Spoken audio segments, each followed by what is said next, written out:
Bonjour.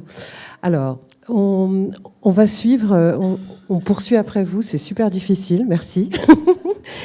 Nous, on va vous parler des soft skills et des hard skills, parce qu'il en faut quand même dans nos métiers et dans la transformation digitale des entreprises. Les deux combinés sont pour nous une clé de succès. Pour vous parler de ça, j'ai invité Edwige Chevalier, avec qui je travaille depuis très longtemps, parce que moi j'ai commencé dans le recrutement avec Aravati en 2004, et assez vite, il y a 12 ans à peu près, on s'est rencontrés avec Edwige et on a commencé à travailler ensemble. Et on a travaillé ensemble pour le groupe Rocher. Et donc Edwige va se présenter, vous raconter un peu ce qu'elle fait et vous présenter son groupe. Et puis je vais vous dire pourquoi hard skills versus soft skills, ça nous parle aujourd'hui. Tout d'abord, bonjour à tous. Merci Iman de m'avoir invité pour témoigner, pour témoigner sur une activité, quelque chose que je fais au quotidien et que tu m'as dit être spécifique. Donc voilà, donc je suis là pour partager avec vous. Très rapidement, alors moi j'ai 46 ans, j'ai démarré dans le contrôle de gestion, une petite pincée d'audit et puis un virage en RH quand j'avais 30 ans. Il n'y a pas si longtemps que ça. 4 années dans les gaz industriels chez Air Liquide, où j'ai fait du développement RH et où j'ai eu la chance de partir travailler à Montréal. Et puis un retour à Paris en 2007, et 12 ans déjà dans le groupe Rocher. Où ma mission aujourd'hui, en tant que DRH en charge du recrutement et de la mobilité, on va parler recrutement aujourd'hui, j'ai réfléchi hier à quel mot je pouvais mettre sur ma mission. Je pense que ma mission est réussie si, quand un candidat vient nous rencontrer, il a envie de nous rejoindre, même si on lui dit qu'il n'aura pas le job. Voilà. Donc, je pense que dans les grandes lignes, c'est ça. Voilà. Donc, je ne peux pas me présenter sans présenter mon groupe. Donc, le groupe Rocher, c'est 10 marques, dont les plus connues sont Yves Rocher et Petit Bateau. C'est 2,5 milliards d'euros de chiffre d'affaires, un peu plus de 18 000 collaborateurs. Et j'ai révisé mes chiffres hier. On est présent dans plus de 127 pays dans le monde. Voilà. Donc, je crois que c'est tout. Voilà. Merci Edwige. Et donc, je t'ai invitée parce que ça m'a toujours fait sourire. Une petite anecdote. Quand on a commencé à travailler ensemble avec Edwige, elle m'a fait beaucoup de feedback sur notre collaboration et ça m'a été très utile pour la suite du développement du cabinet Aravati. Et un de ces feedbacks était « mais tu sais que tu ne travailles pas comme les autres, tu ne fournis pas les mêmes prestations que les autres ». Et j'étais hyper curieuse de savoir ce qu'on fournissait que les autres ne fournissaient pas. Et donc aujourd'hui, la semaine dernière, quand on a préparé notre intervention, je dis « mais Edwige, moi je te fais le même feedback. Il y a beaucoup de choses que vous faites chez Rocher qui ne se passent pas de la même manière dans les autres entreprises. Nous, en 15 ans, on a accompagné beaucoup d'entreprises. Et comme on est spécialisé sur le recrutement de talents digitaux, évidemment, la transformation digitale, elle est au cœur de la problématique du recrutement des talents à ce moment-là. Et donc, je disais, dans le groupe Rocher et avec ma collaboration avec Edwige, j'ai constaté qu'il y avait un process qui était assez original chez Rocher. Et ce process... Edwige découvre que c'est original, parce que pour elle, c'est son process, c'est le process du groupe depuis très longtemps, et voilà. Et dans le process Rocher, nous, quand on a commencé à travailler avec eux, on s'est rendu compte que vraiment, l'humain et les compétences humaines, la personnalité du candidat, sa capacité à s'intégrer dans la culture de l'entreprise Rocher, puis à y grandir, était vraiment au cœur du processus.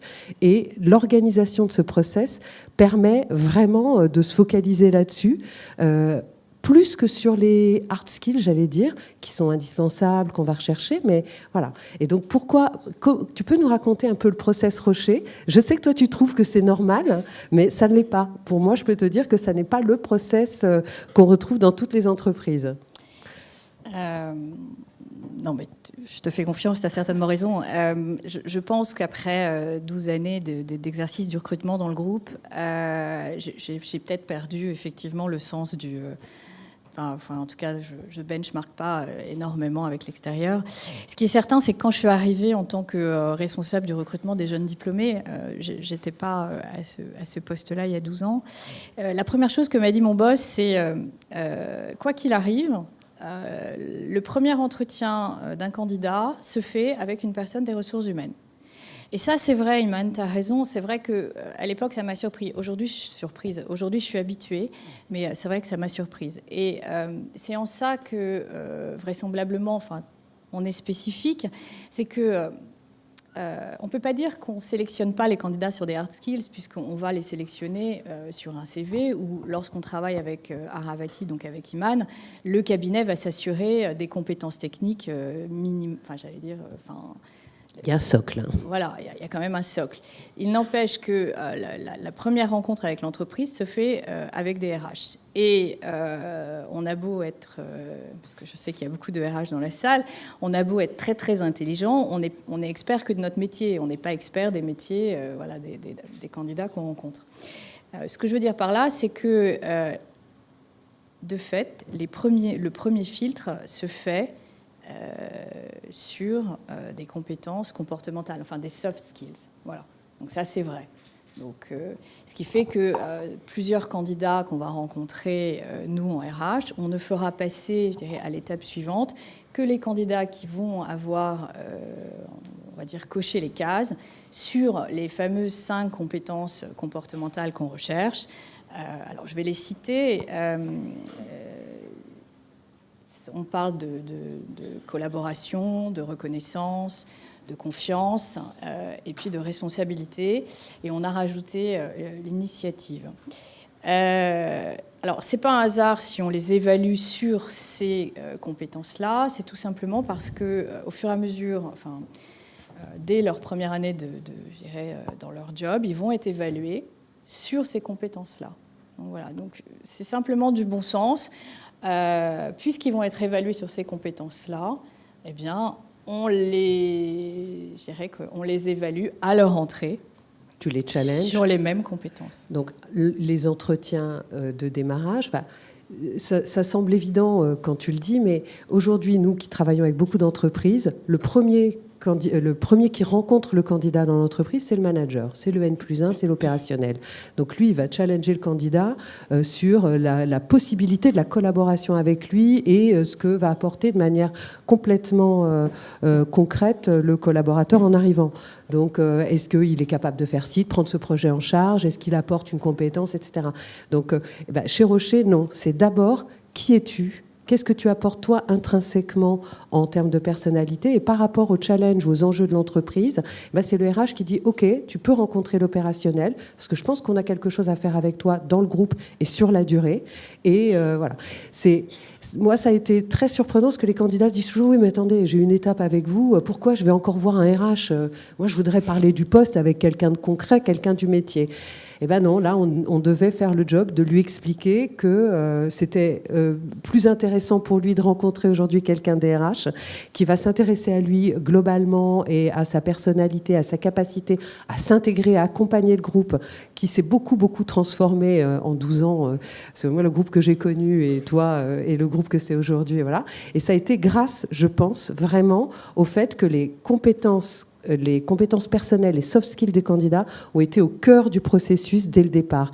Et les opérationnels ne voyaient que des candidats qui étaient, entre guillemets, compatibles avec la culture du groupe, avec le projet d'entreprise à ce moment-là, avec ses pairs. Les RH connaissent bien les équipes et donc elles savent à peu près comment la complémentarité va pouvoir se faire. Nous, on ne connaît pas aussi bien les gens et les managers s'intéressent souvent, et ça change, mais ça ne change pas peut-être assez vite, aux compétences opérationnelles. Ce qui les intéresse, c'est ce que peut faire le candidat aujourd'hui, ce qu'il apporte dans son panier aujourd'hui. Voilà. Et moi, je pense que le succès de la transformation du groupe Rocher, c'est vraiment lié à ce process qui a l'air de rien, mais qui est extrêmement stratégique aujourd'hui dans la réussite de cette transformation. J'en suis convaincue. Alors, je vais quand même nuancer, c'est-à-dire que la question qu'on peut se poser, c'est est-ce qu'on y déroge? Oui. Enfin, la vraie vie, c'est c'est ça, c'est que, je sais plus, j'ai lu quelque part il y a un petit moment que, enfin vous l'avez sans doute aussi lu, il y a 30% des compétences utiles aujourd'hui qui auront changé en 2020. Donc forcément, quand on recherche, et c'est souvent pour ça qu'on fait appel à Iman, quand on recherche une compétence rare ou émergente, on ne va pas toujours trouver, en termes de compétences comportementales, en termes de soft skills, la personne qui va cocher toutes les cases. Donc on y déroge, évidemment, on y déroge, mais on y déroge, j'ai envie de dire, jamais au détriment c'est facile de dire du collaborateur, mais en tout cas, jamais au détriment de la réussite du collaborateur. Je donne un exemple évident.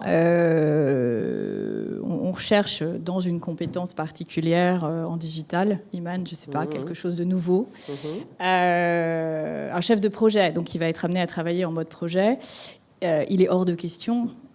Ce que je dis est évident, mais il est hors de question qu'on fasse l'impasse sur la collaboration. Donc on va aller questionner le candidat sur effectivement son expérience et cette compétence particulière qui est le travail en équipe. Enfin, je parle simplement, mais voilà, c'est pour illustrer le propos. Voilà, donc je voulais simplement nuancer en disant, c'est sans doute, on y déroge quand même. Et vous y dérogez souvent ? J'ai pas de chiffres. Non, mais je pense qu'on y dérogera aussi souvent que je dirais le business le demande, enfin le nécessite. Enfin, moi, je peux vous dire que sur des postes rares, des profils complexes, il est arrivé, et je le vis au quotidien avec les équipes du groupe, qu'on présente un certain nombre de talents qui nous semblent complètement carrés, et que là, les RH me disent non, il est super, non, vraiment, il apporterait beaucoup de choses, etc. Mais ça, pas pour ce projet-là, dans cette équipe-là, ça le fera pas. Et en expliquant pourquoi. Donc on a en plus un retour à faire au candidat, ce qui est vachement bien. Non, mais t'as raison, c'est vrai. C'est vrai que... Oui, mais c'est aussi, là je t'envoie pas des fleurs, mais c'est aussi parce que tu vas nous envoyer des candidats qui sont au niveau des hard skills, justement, qui vont cocher toutes les cases. Donc du coup, on a la chance d'avoir le choix après. Donc voilà. Merci Edwige. Je t'en prie. Merci.